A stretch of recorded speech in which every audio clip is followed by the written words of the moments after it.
안녕하십니까. 존종희 목사입니다.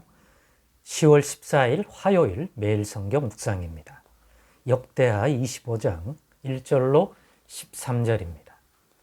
아마샤가 왕위에 오를 때에 나이가 25세라 예루살렘에서 29년 동안 다스리니라. 그의 어머니의 이름은 요앗단이요 예루살렘 사람이더라. 아마샤가 여호와께서 보시기에 정직하게 행하기는 하였으나 온전한 마음으로 행하지 아니하였더라. 그의 나라가 굳게 섬에 그의 부왕을 죽인 신하들을 죽였으나 그들의 자녀들은 죽이지 아니하였으니 이는 모세의 율법책에 기록된 대로 함이라. 곧 여호와께서 명령하여 이르시기를 자녀로 말미암아 아버지를 죽이지 말 것이요 아버지로 말미암아 자녀를 죽이지 말 것이라. 오직 각 사람은 자기의 죄로 말미암아 죽을 것이니라 하셨더라. 아마샤가 유다 사람들을 모으고 그 여러 족속을 따라 천부장들과 백부장들을 세우되 유다와 베냐민을 함께 그리하고 20세 이상으로 계수하여 창과 방패를 잡고 능히 전장에 나갈 만한 자 30만 명을 얻고 또 은 100달란트로 이스라엘 나라에서 큰 용사 10만 명을 고용하였더니 어떤 하나님의 사람이 아마샤에게 나와와서 이르되 왕이여 이스라엘 군대를 왕과 함께 가게 하지 마옵소서. 여호와께서는 이스라엘 곧 온 에브라임 자손과 함께 하지 아니하시나니 왕이 만일 가시거든 힘써 싸우소서. 하나님이 왕을 족군 앞에 엎드러지게 하시리이다. 하나님은 능히 돕기도 하시고 능히 패하게도 하시나이다 하니 아마샤가 하나님의 사람에게 이르되 내가 100달란트를 이스라엘 군대에게 주었으니 어찌할까? 하나님의 사람이 말하되 여호와께서 능히 이보다 많은 것을 왕에게 주실 수 있나이다 하니라. 아마사가 이에 에브라임에서 자기에게 온 군대를 나누어 그들의 고향으로 돌아가게 하였더니 그 무리가 유다 사람에게 심히 노하여 분연히 고향으로 돌아갔더라. 아마샤가 담력을 내어 그의 백성을 거느리고 소금 골짜기에 이르러 세일 자손 10,000명을 죽이고 유다 자손이 또 10,000명을 사로잡아 가지고 바위 꼭대기에서 올라가서 거기서 밀쳐 내려뜨려서 그들의 온몸이 부서지게 하였더라. 아마샤가 자기와 함께 전장에 나가지 못하게 하고 돌려보낸 군사들이 사마리아에서부터 벳호론까지 유다 성읍들을 약탈하고 사람 3,000명을 죽이고 물건을 많이 노략하였더라. 아멘.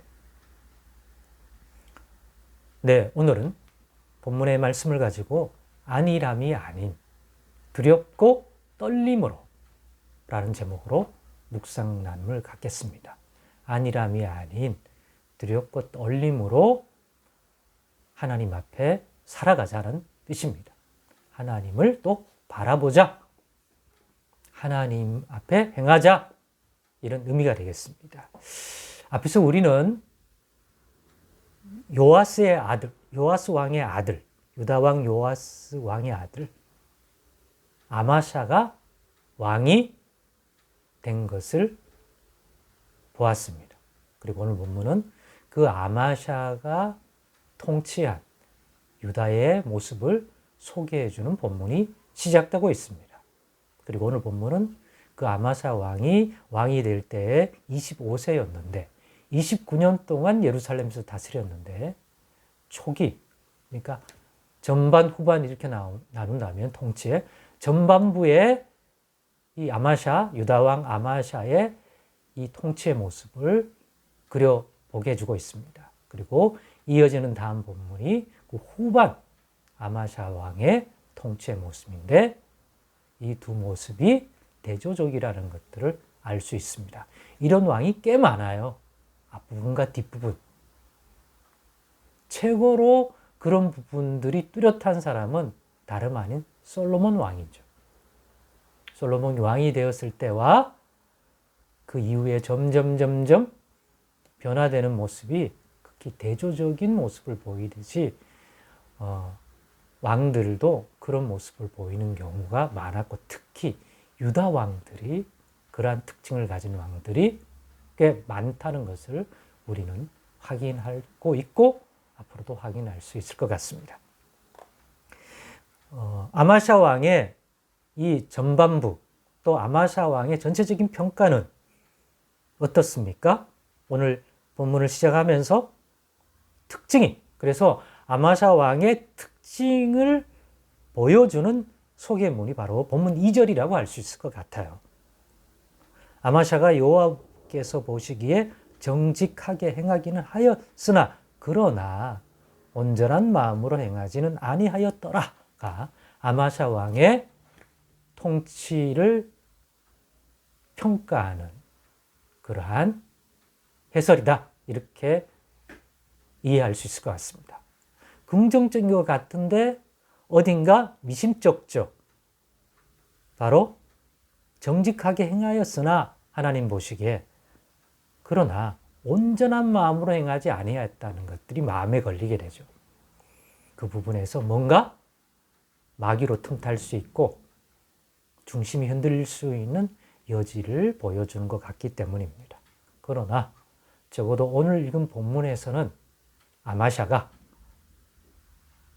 그래도 온전한 마음이라고까지 온전한 마음으로 여호와 보시기에 정직히 행하였다고 평가 내리기에는 부족함이 보일지라도 적어도 오늘 본문의 말씀에는 주님의 율법의 말씀을 따라 그대로 실천하려고 했던 정직한 모습을 우리는 관찰하게 되고 이외에도 전쟁에 나갔을 때, 싸움에 나갔을 때에도 그런 모습을 또 선지자를 통해서 주신 말씀에 대한 아마샤 왕의 그런 모습에서도 긍정적인 요소를 더 많이 발견하게 됩니다.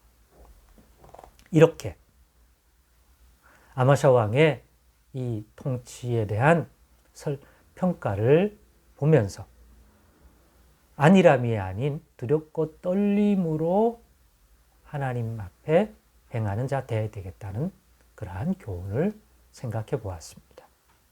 왜냐하면 하나님 보시기에 정직하게 행하되 그것을 온전한 마음으로 끝까지 행하는 자가 되려면 하나님께 내가 잘하고 있으니까 칭찬해 주시니까 이 정도면 되겠지라고 하다가 보면 우리 인간은 틈이 보이게 되고 매너리즘에 빠지게 되고 그러다 보면 하나님 앞에 내가 크게 문제가 없으니까 하나님이 복 주시는구나 막연히 이렇게 안일하게 받아들이다 보면 인간은 허점이 생겨요.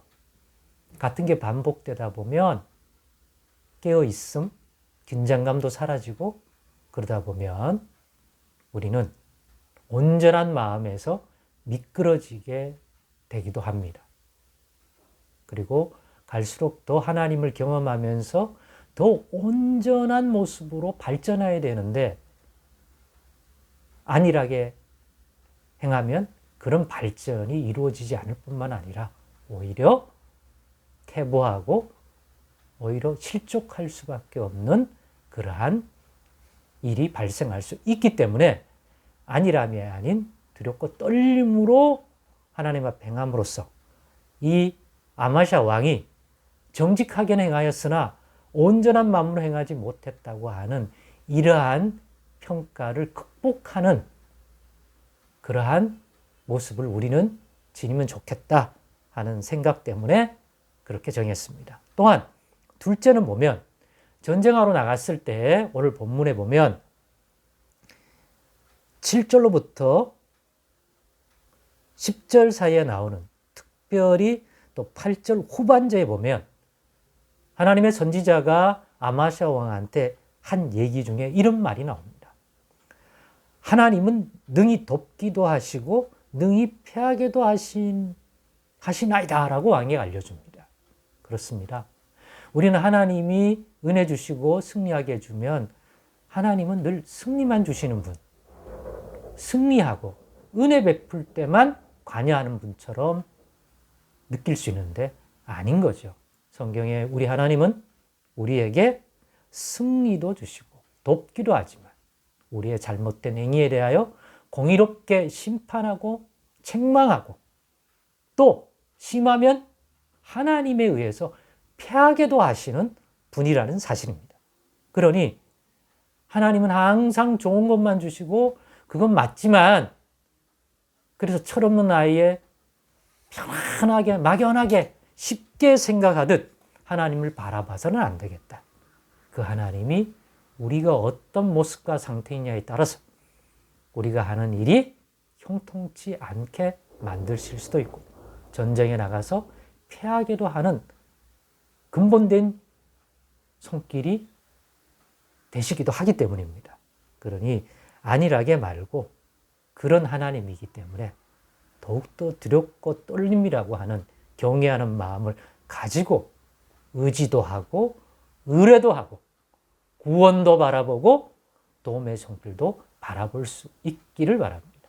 마냥 쉽게만 생각하는 그러한 모습들에서 이제는 좀 더 성숙하게 두렵고 떨림으로 돕기도 하고 능히 패하기도 하시는 그 하나님이라고 하는 사실을 가지고서 하나님 앞에 행하고 또 하나님을 생각할 줄 아는 이전보다 더 온전한 모습으로 또 온전한 마음으로 하나님 앞에 살아가는 저와 여러분 되시기를 바랍니다. 기도하겠습니다. 하나님 감사합니다. 오늘의 나눔을 통해서도 하나님을 더욱 알게 하시고 그 하나님 앞에도 성숙하고 온전한 모습으로 행하는 자 다 되게 하여 주옵소서.